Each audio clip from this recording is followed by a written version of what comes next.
Welcome to Flat Earth Debate Live. I'm your host, Nathan Oakley, and if you are new to this channel, or you've not done so already, then be sure to subscribe, hit the bell notification icon, and join button if you'd like to become a Nathan Oakley 1980 channel member and keep up to date with the Flat Earth Debate. If you would like to support the channel, there is a super chat that runs alongside each of these shows while they are live, and there's also a PayPal, Patreon, and crypto link in the info box below the video. Most importantly, if you'd like to join the discussion, simply mute the page you are currently watching, then click the link in the info box below this video to join the panel and express your views on the nature of Earth. If you do join, please don't swear. If you do, you'll be ejected, and if you are, please don't try to rejoin the stream using stock accounts. You'll be warmly welcome back on the next stream. Please also share the show on social media.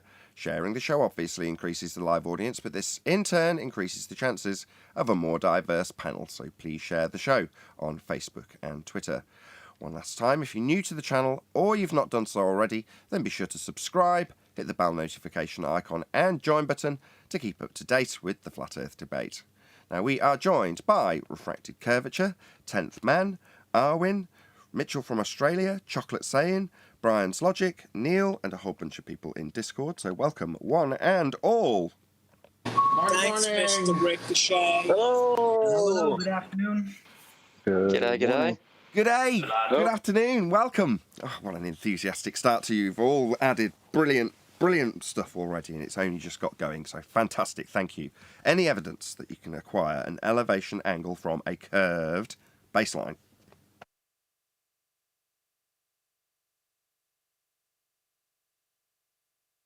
It's night time here. I'm literally hearing crickets. Well, I'm always saying that Virus says he doesn't need a flat plane. He could do it on a sphere. Let's go, Virus. Show us. No, you can't acquire an angle from a curved surface. That's not possible. It's two straight lines. That's what an angle is. Even in their model, they don't acquire an angle from a curved surface. Oh, what we got? Someone's presenting something. What you got, Arwin? Yeah, that's me. Yeah, I had a funny second half of my show today with Akumu Virus in my chat and some others claiming that, we don't need the horizon with the sextant because we can use bubbles, right? Well, then I searched up, when was the first bubble sextant even invented? And guess who developed it and for what reason? It was Admiral Byrd. And where? For what? For airplanes, right? So not navigation on the ocean. Oh. Yeah, that is still navigation. We covered this on Friday, coincidentally, Arwin. So just because you're navigating above the surface doesn't mean you're not navigating the surface.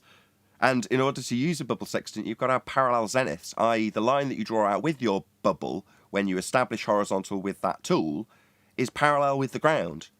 So you can still have 90 degrees at the GP of the star. So it makes no odds. It's the what did you call it? The dip trap? I've forgotten what you called it, 10th. To dip or not to dip, that is the correction. And just a little correction, it was Gago Coutinho, the Portuguese, who invented the bubble sextant for the marine sextant.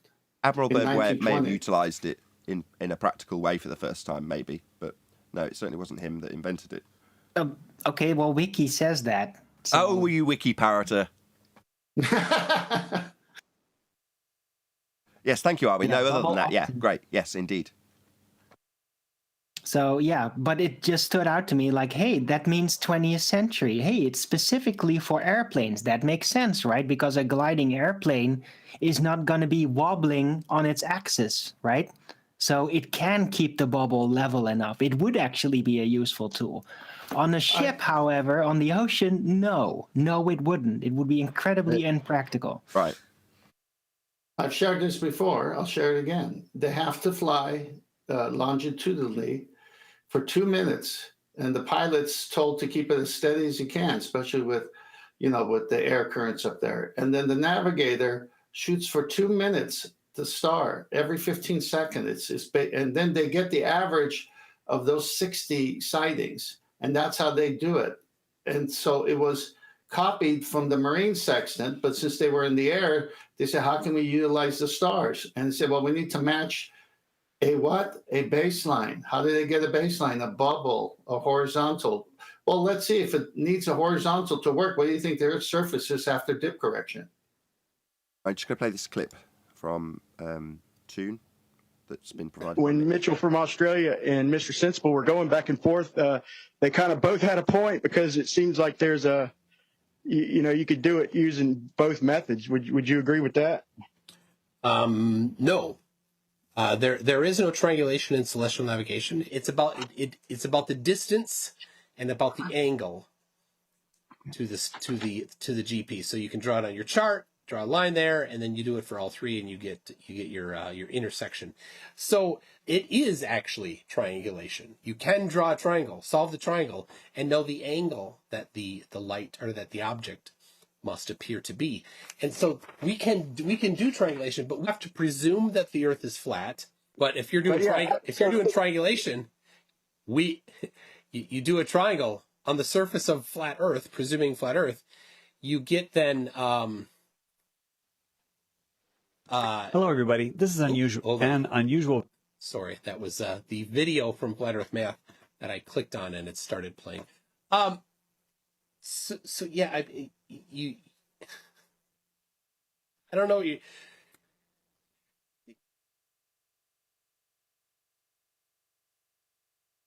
Okay, that's that. So, Mitch. Was that serious? Everyone else. Did I hear? Hello. Just Mitch. It's him that's got the point on this. Go ahead, Mitch.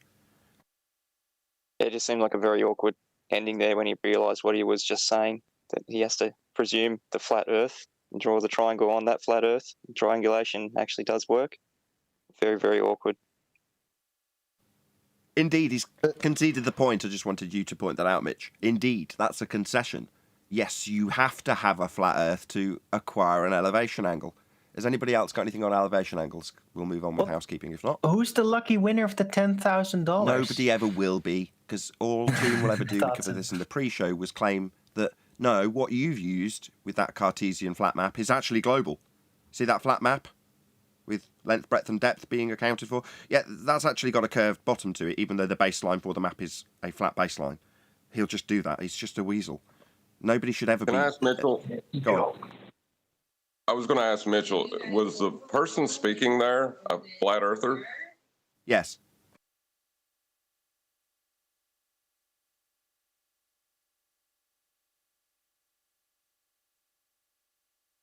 Was there anything else on the sextant or elevation angle argument? If not, we're going to move on with housekeeping. One last call.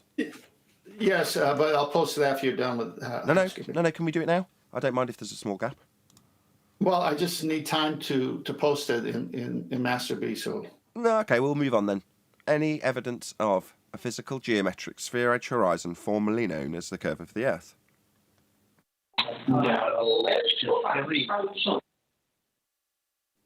Is that the horizon you have to use for an elevation angle measurement with a sextant? No, because the elevation angle sextant measurement's just using the actual horizon that appears to us if we look and we can see a horizon.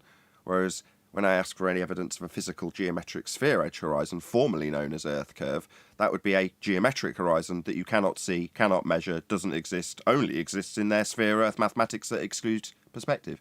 So no. So you're definitely not using a physical Earth curve horizon when using a sextant then. It's impossible to get an elevation angle. It's a refracted horizon, they tell us. That's correct. So we don't have a physical geometric sphere edge for a horizon, even though it was formerly claimed to be Earth curve, because if the Earth was a sphere with a horizon distance measurement at 1.2 times the square root of the observer's height of feet, it would put that horizon prior to the oil rigs in the Black Swan, and it's vastly beyond them. Ergo, the horizon's not a geometric sphere edge formerly known as Earth curve. Would you have to use that sextant through what do they call that again? The atmosphere? Atmo what now? Atmosphere? Atmo begging the question now. Yeah. But would you have to use the sextant through that? Because how can we ever see the geometric horizon through the atmosphere when we're told now by the very people who purport this shit that you could never see the geometric horizon because we have an atmosphere? Yes, that's great, but the only problem that arises for them in that instance is that they're trying to bastardise dip correction into something that's global, and they don't see the geometric horizon. That's the end of that argument. They don't have any straight lines to anything ever to get tangent points for their tangent planes either.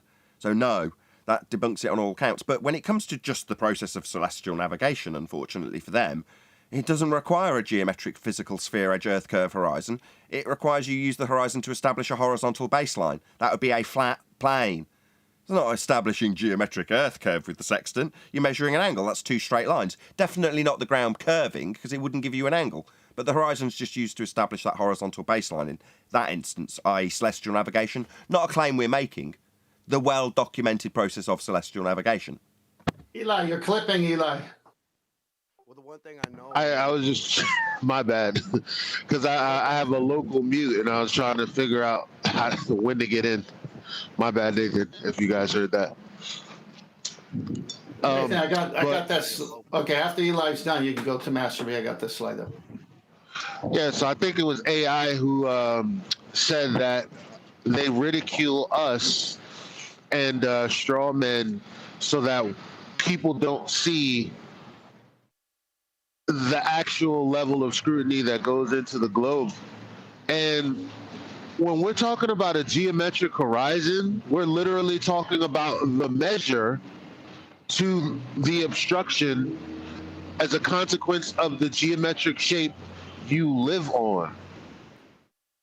That's it. It's the measure of how much you can see before the obstruction as a consequence of the geometric shape you live on. To say that we do not see this obstruction for any reason means that there is no measurement to any obstruction. It's that simple. Just to clarify, that obstruction Eli's talking about is Earth curve, by the way. There is no Earth curve. Yeah, I don't know. I was just going to say, what's the geometric horizon also known as? Like, what's its like more normal name? Earth curve. Earth curve. Yeah. So we don't see Earth curve as stated by the Globers. That's correct. Does that strike as anybody as a problem? Well, here's the thing I wanted to add to. I got a little diagram I tagged Eli in. This is how I depict or describe to as what it is. But the funny thing is when they invoke, refraction or any of that, which they don't even know what that is, that point of tangency, that bulge, will not relocate. It will still be there. It will still block buildings. It'll still block things. Unless, of course, we live on a handball that's moving back and forth and changing size at will. Yeah, exactly. You're spot on. It's like describing it as a hill that gets in the way. You never wake up one day and find that the hill that was getting in the way of things suddenly is behind the things it was getting in the way of. It's absurd. So their explanation for it is to say, well, we've got no straight lines to anything ever. It's all refracted, including the horizon, which is formerly the obstruction we claimed to be proven by way of its physical blockage of things. But now that in itself is now refracted also. It's like, so you're telling me there's no straight lines to the horizon ever. That's correct. That's their rebuttal, refraction. So where'd you get a tangency point? How'd you draw a straight line? How'd you measure an angle? How'd you do anything? The answer is you don't. Well, how do you do those things? Well, you do actually do them on a flat plane with straight lines and flat baselines, don't you? That's how they're actually done in the well-documented celestial navigation. Not our claim that it just works that way. No, it does actually function that way and still functions that way and is used to this day by people who navigate. Doesn't matter that we don't do it. Makes absolutely no difference when we highlight the well-documented, detailed, flat Earth celestial navigation and its processes. We don't have to do it. We just detail how it works and how it can't work on a sphere. I've got an article that details how it works. Well, feel free. Let's go ahead. I've got it up on screen, 10th. Let's just go through this and then we'll move on to the next housekeeping question. John, you'll like this. A bubble sextant, MKIXA, instrument and case. Donor, Harry Drader, 2004. The bubble sextant, MKIXA, was an aerial navigation device used in World War II, where a normal sextant device requires an observer to be parallel to the horizon. The bubble sextant creates an artificial horizon that allows the observer to use the device in situations where the observer cannot be parallel. This is especially important in aeronautical navigation, as the observer cannot always rely on flat surfaces, such as the ocean. For reference, the bubble sextant was first manufactured in the 20s with the rise of aerial travel, eventually becoming an essential tool used in aerial combat during the Second World War. Epic. Notice all the Epic. I love it. Yeah, read it and weep. Welcome to Flat Earth. Indeed. Good stuff. Good stuff. Anybody else got any comments on Earth curve? Physical geometric, formerly known as? I would love somebody who believes that this Earth curve exists to come and tell us how we're wrong. That would be great. Yeah, we're not wrong. In reality, their model, which isn't in reality, but as a turn of phrase, has everything in a position that it isn't really located. Everything is always refracted, without exception, because of their claim of atmosphere, sphere-shaped air. Well, if air is sphere-shaped and bending light at a standard rate based on an R value we debunked in 2020, then literally you can put your hand in front of your face and it isn't where you think it is, because the light's bending, right? Well, in this diagram now from National Geographic, you've got the straight line they use as a tangent point to claim that there's a physical geometric sphere-edge horizon blocking the boat. Notice that the boat is a massive scale differential between that and the sphere it sits on. That's because there's no perspective in Earth curve maths. It's a 100-foot boat versus a 6-foot man at any distance. Ergo, when it disappears, it's only going to be claimed to be the physical geometric sphere-edge horizon called Earth curve that got in the way. Here's their rebuttal when we point out that the horizon's behind the oil rigs as depicted on Simon Dan's stupid face. They say it's refracted. That would be a bent line to the horizon that's now beyond the thing it formerly blocked with its physicality. So they haven't got a straight line ever. How are you going to measure an angle? How are you going to draw out a tangent plane? How are you going to do anything that is used in celestial navigation? The answer is they can't and they don't. And neither does celestial navigation, it just does everything on a flat plane. You said their model, which I can't agree to that, because the celestial sphere model, you can't have a point of tangency in that model. Else you would have never measured the angles to create that model. That's correct. The entire basis of the curve maths is wrong, because what they've drawn out as a tangent point to claim physical obstructions at the horizon was derived from a flat Earth elevation angle measurement in the first place and the celestial sphere and equatorial plane that is based on. So all of the curve maths is immediately voided, because it's essentially trying to prove that a flat Earth isn't a flat Earth when they've measured it to get the maths in the first place. It's absurd. Right, like to add like the geoid model, how they extend an imaginary line through the continents. There's no exceptions. All of them. They all need a flat plane. There is no exceptions. It's flat hijacking. Technically, we should be asking them where their model is, because they don't have one. Their model is our model. It's derived from the reality of a flat plane. So it's all just flat hijacking. That's why I issued my challenge the way I did. You know, I'm willing to debate anyone, anytime, anywhere, and they can choose the model I'll defend, and they can control the mute button, choose the moderator, whatever. But they have to choose a model, and they can even choose mine. I love your phraseology. Oh, that would be nice. My model. Oh, look. Go on, Brian. My model is the globe model. That's my model. Now, in reality, I live on a flat Earth, but my model is the globe model because that's derived from the flat Earth that I live on. See, so all those years I said that I still had an appreciation for the heliocentric model and its beauty. I can now say, and its beauty derived from a flat plane and the elevation angle measurements that were taken when you describe it on a celestial sphere as opposed to the ground. Well, we don't actually reside on a projected up celestial sphere called a globe. We took the measurements of the angles from the equatorial plane, which is the flat plane we actually dwell atop, measure and navigate along. So therefore we do live on a flat plane, and the projection of that flat plane up to replace the celestial dome of the heavens at your position with perspective is very eloquent. We still live on a flat plane, and that's proven out by the globe model, because that was measured from a flat plane to derive it in the first instance. As eloquent as that may be, and how admirable it may be, to try and describe. Well, wait a minute, Nathan. Go ahead. Sorry. Well, wait a minute, Nathan. I got a giraffe in my garage. It's there, but you can't see it. Isn't that proof? I mean, if you've got a giraffe, I don't know you very well. I'll take you at face value if you say that you've got a giraffe.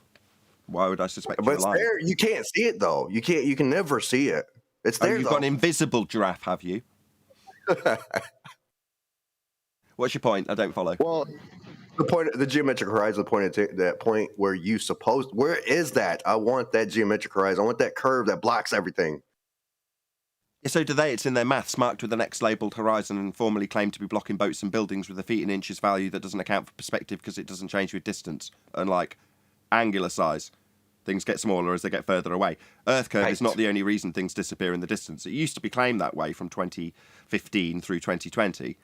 Now it still is, and they need a physical horizon. It just causes them a lot of problems when they need angles and tangent planes and basically a flat Earth to do anything with. It ruins everything, in fact. Now that you point that out, I'd like to point out, because I remember giving Dave versus Dave Weiss's debate a lot of critique. But what Dave Weiss did get out of Professor Dave is to say something fundamentally dumb. And that's that you can't detect curvature from the surface of the Earth. Professor Dave, 2022. So thank you very much, Dave Weiss. Dave said that? These clowns. Oh, my God. Shout out to Godzilla37. It says, breaking news. NASA and British Petroleum have combined forces in a collaborative effort to refuel Elon's Tesla, which apparently has run out of fuel. Story at 11. Thank you very much for the super chat. Professor Dave was just being honest there. You can't, there is no curvature detectable. No, let's say, consistent or curvature detectable on the surface of Earth. So you'd have to start using the celestial sphere model and making all kinds of claims about that. You know, isn't that a little funny, being that the fairy tale of boats and buildings disappearing from the surface? That's their proof of Earth curve. But it's not detectable according to the rest of it. No, boats fall over the horizon. They don't disappear. They fall over. They fall over an edge, right? Wow. Boats falling over Earth curve. I love that reversal of, I was going to say effery. Trying to keep the bad language to a minimum. But that nonsense, it's nice to spin it back on them.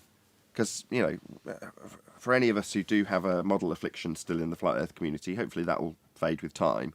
But that is a utilised tool by our opponents to get us to have a model that they can hold up in false dichotomy. And that starts with the Flat Earth Society pizza pie rising up at 9.8 metres per second through space with stars and a vacuum and a boat falling over the edge. So they go, oh, you flat earthers, have you found your edge? The boats fall over it. Well, no. But your globe's got an edge called Earth curve, and you think boats fall over that? Me, I don't buy into any nonsense models. That's a reification fallacy. Beautiful, though, your heliocentric model based on a flat plane is. Yeah, but I remember being taught in school, 1 second, Brian, and that was the first thing that they showed us, I think it was in first and second grade, that people used to think the Earth is flat, and there goes a boat falling over the edge, and everybody laughed. So it's indoctrination from a very early age. Well, what they have to do is... Sorry, go on, Chocolate, go after. No, go ahead, man. Okay, thank you.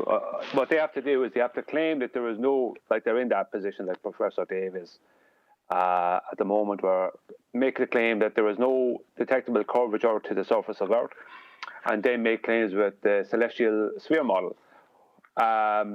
It's a double admittance that the Earth is not a globe, because the celestial sphere model uses the horizontal coordinate system. It's a local system, as in it only goes as far. Like, I mean, what I mean is that it'll go as far as the star will go in your vision. So let's say you could get a 5,400 mile distance to the GP of a star, let's just say, using that model. But they must make claims about that and appeal to that, when that is flat Earth. I mean, that's what they got nothing. Like, that's why they have to they're back at pointing to the stars. They've spent a couple of years and they've been absolutely destroyed on the surface of Earth. They're back at pointing to the stars, and now they're harping on about spectroscopy. So it's a sad show. Good segue. Any evidence of the distance to the sun? No, correct.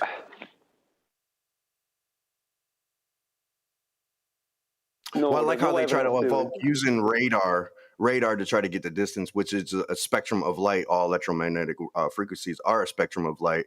And they claim the surface of the sun is a black body, which absorbs all electromagnetic frequencies. So the duration from there and back, how do you control that variable?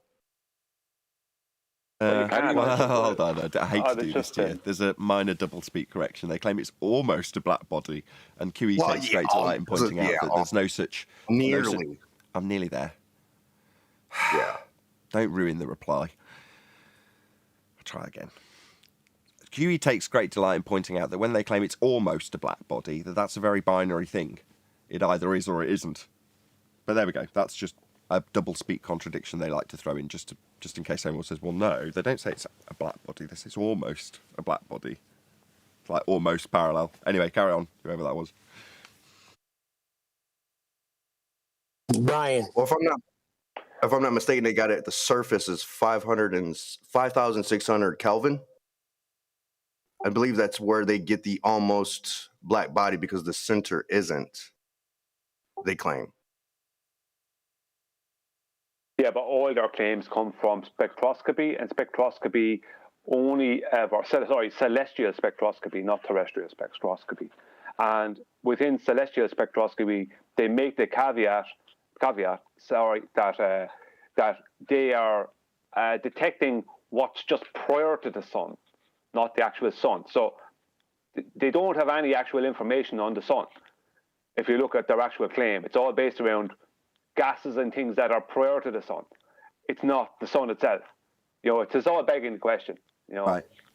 Which is something highlighted on many occasions by our fellow ballbuster, PhD, John D. So he is a qualified spectroscoper, and that's his field. He does spectroscopy, if you do spectroscopy, but in a controlled manner.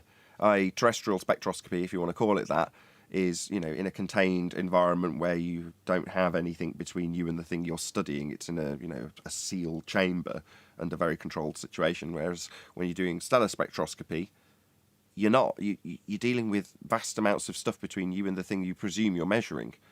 So there's a lot of assumption that goes into it, and one has piggybacked off the back of a lot of valid research in actual spectroscopy, which is a shame. As I say, one of our fellow ballbusters is in that field. That is his field, in fact. So there you go. Did I shout out that second super chat? Sorry, go ahead, whoever that was. Oh, yeah. It does also beg the question: what's in between the sun and the Earth? Because it's mainstream claims that the sun shoots out water as well. There's something else too.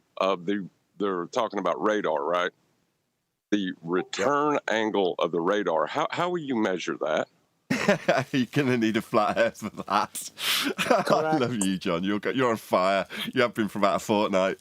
Oh, brilliant. Shout out to Shatner's Bassoon. He says it's difficult to get a man to understand something when his salary depends on his not understanding it. Upton Sinclair. Thank you very much indeed for the super chat, Shatner's Bassoon. Really appreciate the support. Is there any evidence to what the sun is? How about that? No, just evidence for what the sun does.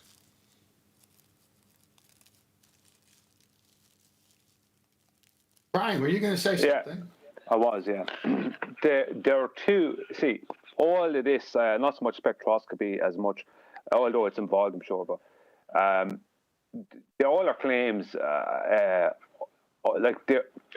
they're constantly begging the question of a two-way speed of light, right? Within all their celestial claims, the two-way speed of light is always coming into the frame. There is no two-way speed of light measurement. It's a calculation that's based on, right? I won't even go into all of it. The first average is an average radius of a globe out. The second average is the average distance of a globe out to its heliocentric sun over a 12-month period. They've never measured any one-way speed they have no idea whether this, like when they get a return signal, they have no idea how fast the signal went to where they wanted to go or how fast it's coming back to them. It's equivalent to you driving to somewhere for an hour and driving back without a speedometer in your car and then claiming your car was going 671 million miles an hour. You have no idea what speed you are going. You know, it's complete and utter rubbish. It's all based around this guy, old Romer, who, what he did, the basis of what he did is, I have it there. Romer measured the speed of light by timing eclipses of Jupiter's moon, right? And like he needed, right, within what he did, he used the globe out radius, and he also had to use Kepler's analemma, which is give him an average radius and an average distance to the heliocentric sun over a 12-month period. It's total and utter nonsense. It's two averages. Averages are not measurements. Averages are calculations, and it's all based on a load of heliocentric nonsense. The whole thing is debunked by the Black Swan. They got nothing, but yet they'll do everything and claw and grab and bite and do everything they have to do to try and hold on to this two-way speed of light measurement that doesn't exist. Okay, so I'm just going to pause the screen, John. Are you around? Yeah. Okay, so as I discussed at the top of the show, Sly Sparkane has got various different proofsies of a globe that require flat Earth elevation angle measurements to be taken. And he's using one of them as sticks and shadows and various measurements to bodies in the sky. I just wanted you to go through the one that doesn't require the horizon, so with your well at Cyan and your 500 miles distance, etc., etc. Can you go through that with us? Just, I want this to be a focal point just for the next few minutes, if that's okay with you. Well, yeah, Eratosthenes just measured an angle using I think it's claimed to be a stick, an obelisk, but he measured an angle from the tip of the shadow to the top of the stick using a flat baseline for 500 miles to the GP of the sun at the time. That required a flat Earth. Very simple, very eloquent, and very much part of their claims to date. It's going to be a fun ride, pointing this out to them all. Like I say, I started with Sly. I just went through and time-stamped all of the points that he'd had to measure an angle and proved the flat Earth when he did so. Fun times. Any evidence of a self-perpetuating molten iron core at the centre of a presupposed spherical Earth?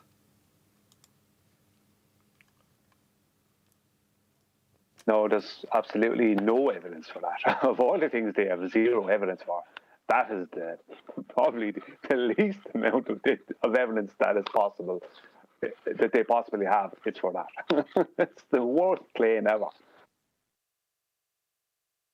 Well, actually, it comes in second to the worst claim, but you're close, Brian. The worst claim ever is that there's a guy down there with a sextant next to that thing.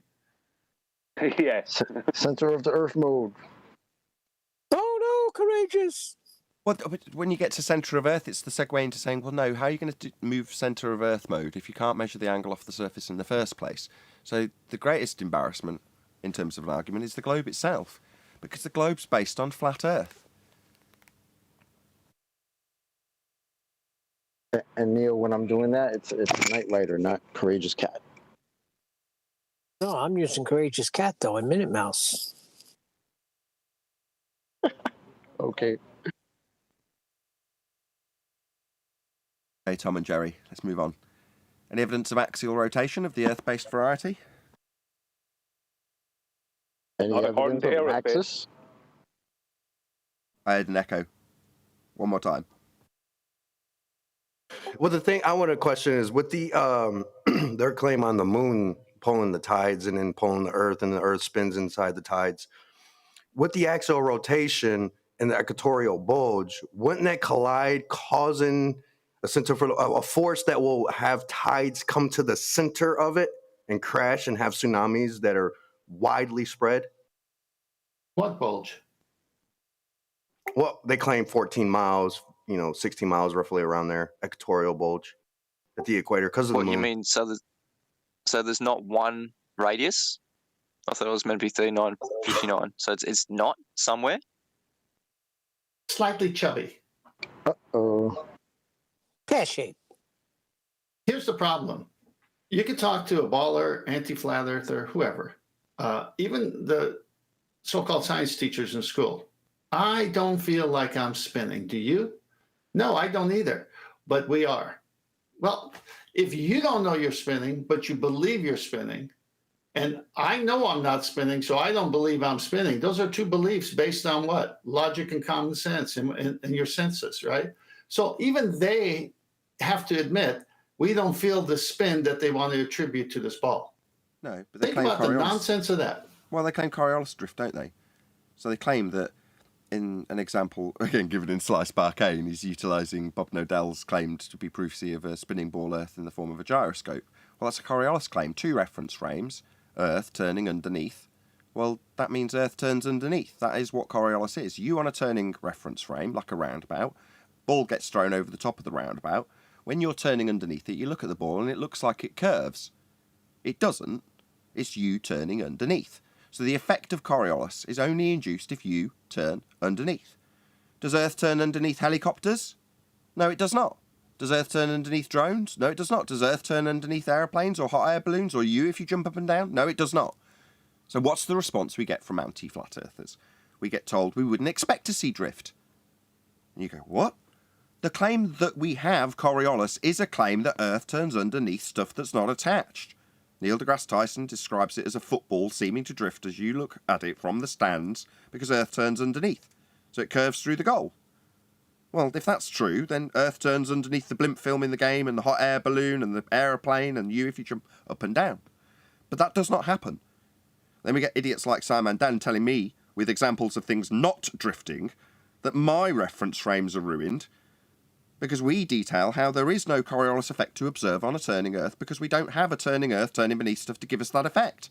So when we show it not happening, they'll tell us how we shouldn't expect to see it happening, even though that's the primary globe claim. The primary globe claim, to reiterate, Earth turns underneath stuff not attached, like footballs, bullets, when you fire them at targets at long distances, right? What's supposed to happen? According to the globe Earth claim, the bullet will take a curved path because Earth will turn under the bullet. Which means if it's turning under bullets, it's turning under planes, and it would shorten their flight times. A flight from Charlotte, North Carolina to Los Angeles would only take about an hour and a half rather than about 4.5, 5 hours. Well, does that happen? No. Why? Because Earth isn't turning under the plane for you to look up at it and say, oh, look, it's curving, because I'm turning beneath it. Like a ball curves if you turn beneath it and it's thrown over the top of the roundabout. That doesn't happen. We don't have Coriolis effect. There is no drift. Earth isn't turning underneath anything. If you were going to detail Coriolis effect, how would you measure it? You measure the not actual drift by way of you observing it. So first you have to see it actually occurring. Now you can detail mathematically why you see that not actual drift. I.e., if you're going to describe it mathematically as occurring, you just don't understand Coriolis effect. In my example with the ball tossed over the top of a roundabout that's spinning, the ball isn't curving. The ball travels straight, it just looks like it curves. But in the mathematical description, you would need a radius value for that. Oh, right. Sorry, my being slow and passionate again has caught me out because you're going to need an R value for that. Where do they derive their R value from, John? I think Brian would like to get this one. Go ahead, Brian. Flat Earth elevation angles to Polaris gives them a dual radii. Or a measurement to a physical geometric sphere edge horizon formerly known as curved Earth. Earth curve. That'd be your horizon that we debunked back in 2020, lads. What's that? Refraction? No straight lines ever? Well, you're never going to be getting elevation angle measurements to Polaris, and you haven't got a straight line to a geometric tangent point to claim you've got it blocking things. So game over, globe. Any evidence of the R value, as we're here?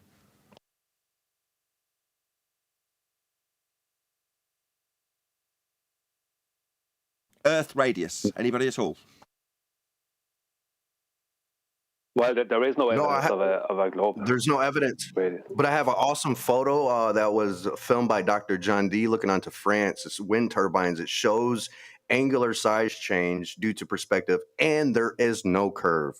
We're seeing beyond 11 miles. Shout out to Dr. John D. Excellent stuff.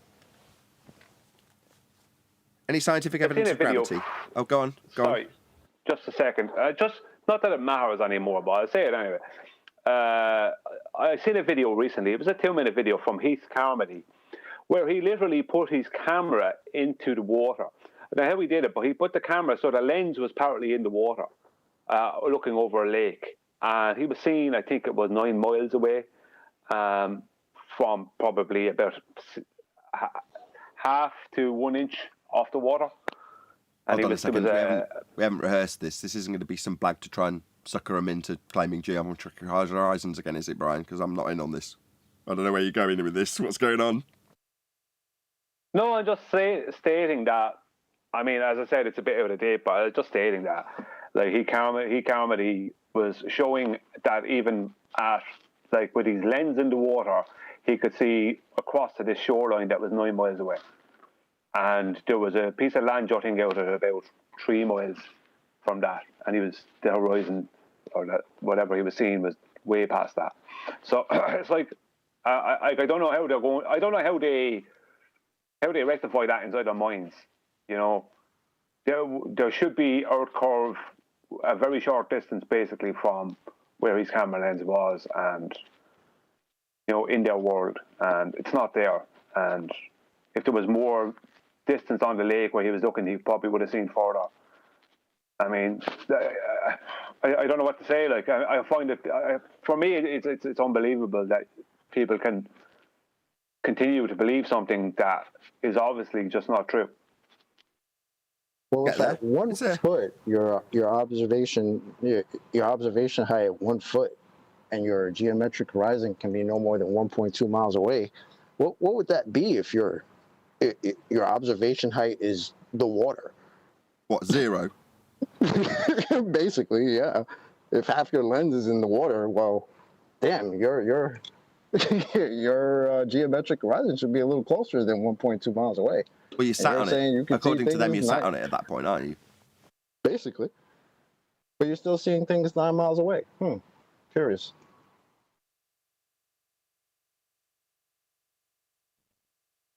Any scientific evidence of gravity? As for what it is, I don't know. Yeah, that's a good question. What is gravity? What is it? There isn't anything. There's no phenomena observed. There isn't anything to observe, so there is no phenomena of gravity. What is it? Well, nothing. There isn't anything. It only exists in maths. It's just a description of something that doesn't exist. Well, they do. Say again, John? I was going to say its description is invalid as well because it invokes R value that doesn't exist. Indeed. Just a word. It's like abracadabra, right? It only works when they need it to work. It's like a magic trick, right? Oh, I dropped my pen. Gravity. Okay, when something is not doing that, as in, I don't know, I let go of a helium balloon. What is that? Oh, that's not gravity. That's something else. Here we have all types of excuses for why that's not happening. Yeah, buoyancy. But I thought this gravity. Yeah, buoyancy. Yeah, so yeah. They say buoyancy, and buoyancy is the gases around the helium balloon forcing the helium balloon up because the gases around it are going down. When in reality, gases are created at ground level and make their way up as they expand in all directions to fill the availability of volume that they have. It's called entropy. Gases don't fall down, go boom boom from the sky where they are not created. The longest time, it was supposed to be mass attracting mass. Has that changed? 107 years ago, it was mass attracting mass. It's still taught to school children to this day, in spite of the fact that the teachers who teach it have to be qualified to the point where they understand implicitly that it's not mass attracting mass. It's the bending of space-time as a claimed result, of the uneven distribution of mass in pseudo-Riemannian four-space Einstein gravity, and that the taught gravity that they're going to go and disseminate to the children is definitely not what gravity is. Big issue, if you ask me. Really, we shouldn't be teaching children stuff that's 107 years out of date and proven incorrect. Well, it wasn't replaced by anything better, but my point is, what's scientific about it? What have we actually observed? Has anyone observed something bigger attracting something smaller? Is it a natural phenomenon? No, it wasn't 107 years ago. That's why it was superseded by Einstein's bending of space-time. but there is no phenomena in bending space-time either. Time isn't something that you can bend or dilate. It is not something that is physical. It's not a phenomena. It's not something that can be scientifically validated. It is merely a description in maths of a phenomena that is never observed. There is no gravity, and the assertion that gravity is the downward vector, or bias, at 9.8 meters per second, is to defy the fact that there's things that go up that don't do that, and to try and get around it by saying, well, gases go down, go boom, boom, and that's forcing the other gases to go up. No, they don't. Gases expand in all directions, all vectors. There is no down bias. Have they attributed a causal cause for time? I mean, is time their causal cause? Time is an abstract description in and of itself. So no. No, I know it's not, because it's a convention. You can't show me time in the box. But the point is, have they attributed a causal effect to time? Like time causes something. Time doesn't cause anything. That's nonsensical. I know that. No, I know, but that's what they said. When you go there, that's what you have to believe. Okay, well, you might have to believe that time is the cause of all things if you're a fundamentalist religious zealot who believes he's on a sphere that's been derived from a flat plane, but we're not in that problematic position, are we? Well, like a famous host says, we got there at the end. Thank you. Any single viable hypothesis from any of the fields of astronomy, cosmology, or astrophysics?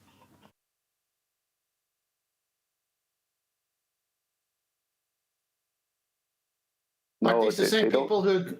I'm sorry, Brian, go. No, you go ahead, thank you.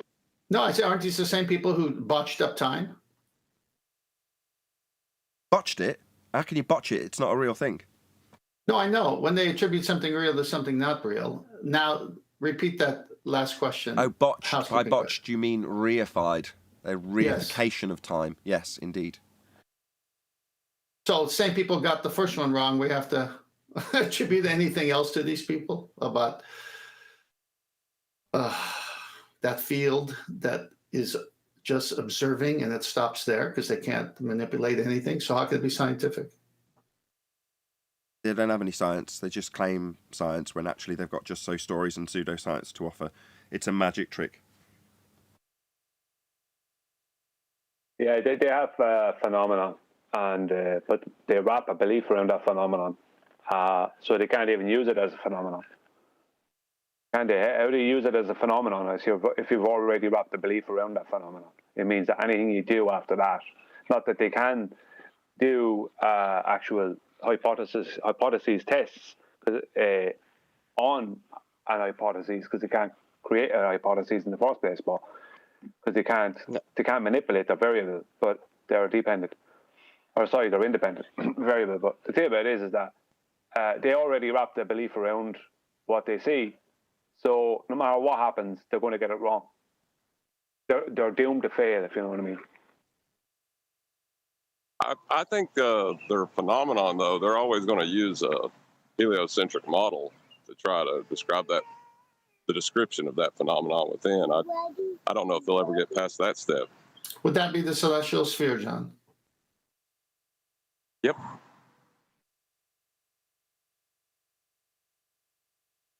Where's a Kumu virus? We'll do the last housekeeping question. Any evidence you can have gas pressure without a container? This is absolutely crazy for anyone to believe you can have any gas pressure of any type without a container. Everybody who buys hairspray, any kind of propane refilling must be done in a tank to create pressure. They die right here when they say the Earth's air is right next to a vacuum and magically it stays confined to a sphere. But while this magical ball is moving through the galaxy, following the sun at 500,000 miles per hour, going around it at 66,600 miles per hour, while spinning at 17,000 or 1,000 miles per hour at the equator. Yeah. It all moves in lockstep. All that's going on. It all moves in lockstep because it's like the gas is like magnets, one layer to another. They just, even if it's pulled super fast through the galaxy, like the gas is just going to stick to each other like magnets to the Earth. That's interesting. When my kids were young, I'd go around the turn and make a sharp turn, and I'd look in the rearview mirror and they'd all be going to one side, and they'd say, do it again, do it again. But there, it doesn't go through that, Chocolate. No, just make the car big enough and then go fast enough, and you won't feel it moving at all. That's their logic. It's ridiculous, man. Can we have some accelerating coffee cups or something at this point? Only when it's sitting on my desk, though. Can I have some Dom Pettit coffee with that? Is Chocolate that desk? No, you don't want Dom Pettit coffee. Chocolate, is that desk flat? Yes, sir, indeed. Well, that concludes the housekeeping questions. If there's nothing more to speak of on any evidence of gas pressure without a container. Thank you very much. We're only 50 minutes into the live show, and we've done all of the housekeeping questions really concisely and detailed. I'm very happy. But the thing is with gases, they're free to move like water's free to move. When you got the augment, periapsis, and periapsis, when they do the elliptical orbit, it spins. And also the wobble effect. The Earth has a wobble. What's holding all this? Everything's, it's free to move. Water is free to move. A presupposed wobble. I will let him. Yes, presupposition, yes. Wobble, Where do we feel it? We don't. I mean, it's one heck of a whip right there. Within the available volume of the container. So, Armin, why'd you ask why virus isn't here? Was there something going on? Oh, yeah. Well, feeding back to where it all started today, because virus claimed that you don't need a flat plane to do celestial navigation. And I was just really curious because before this, he's always been trying to prove how you can do it with a globe. But now he's saying he can do it without a flat plane. So I'm just kind of fascinated how he thinks he can do that. So that would be without a celestial sphere horizontal plane model and without tangent planes. That's what he's claiming? Pretty much, yeah.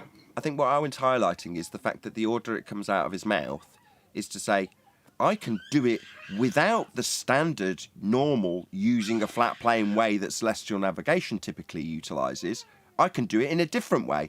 It's very akin to the standard at the moment where they want to juxtapose this is how we say we can do it. It's like, yeah, but that's just your anti-flat earth claim of how you say you could do it. But how it is done is very well documented in celestial navigation. So when he phrases it, I don't have to use a flat plane, I can do it in an alternative way. It's like, yeah, but the standard's using a flat plane, isn't it? That's why he's phrased it that way. I assume that's what Arwin's driving at in terms of his phraseology, right, Arwin?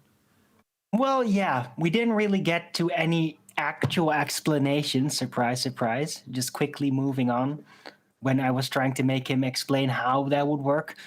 But I'm just really curious, since he did say it. Did he first tell you to ignore all the times you came here fighting for a tangential plane? Well, I reminded him. That? I did actually remind him about that part, and that's when he moved on, you see. He was like, don't get hung up on details. I get you. But the main focus is, if I'm paraphrasing on behalf of Akumu virus, he being analogous and representative to all anti-flat earthers, aka ballers, people who want to defend against the flat earth claim that you require a flat plane to do celestial navigation. Akumu virus, don't have to use the flat plane that celestial navigation always uses. That's how it works.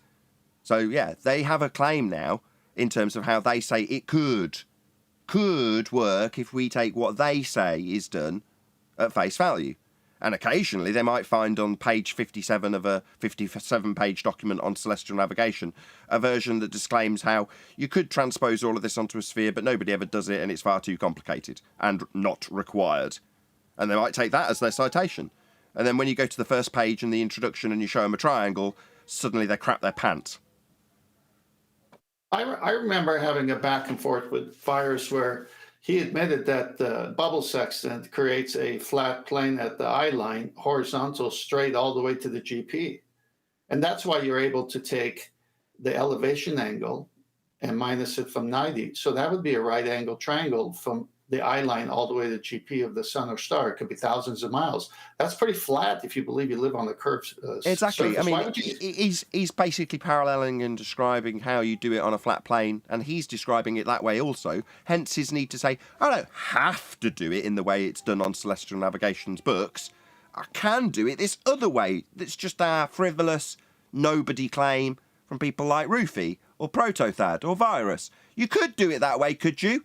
No, you'd need to first measure elevation angles, and you can't do those off a curved surface.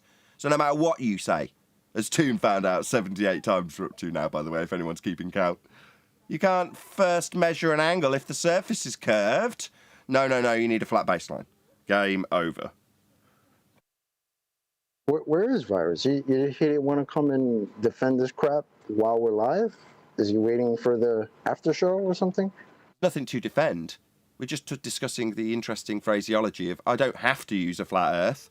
I mean, I can do it in this random other way that us Globers say it could work when we completely avoid the fact that we measure an angle off a flat plane first. Then I say it could work if I ignore that. I mean, black market elevation angle measurements are available. Become a Patreon today.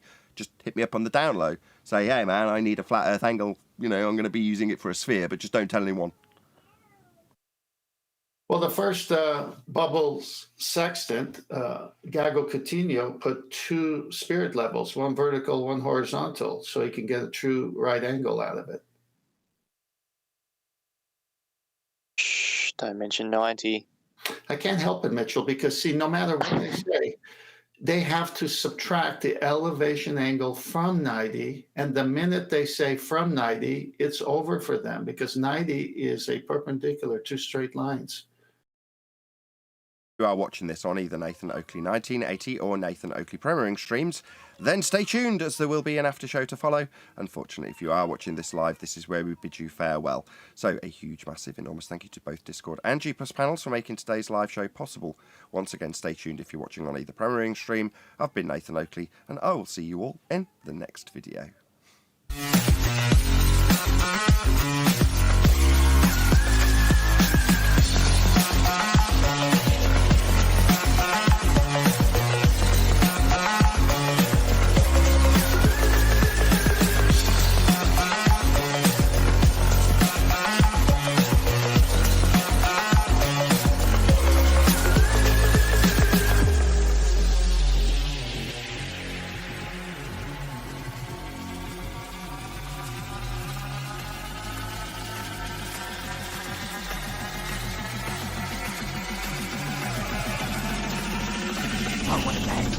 What a lovely day!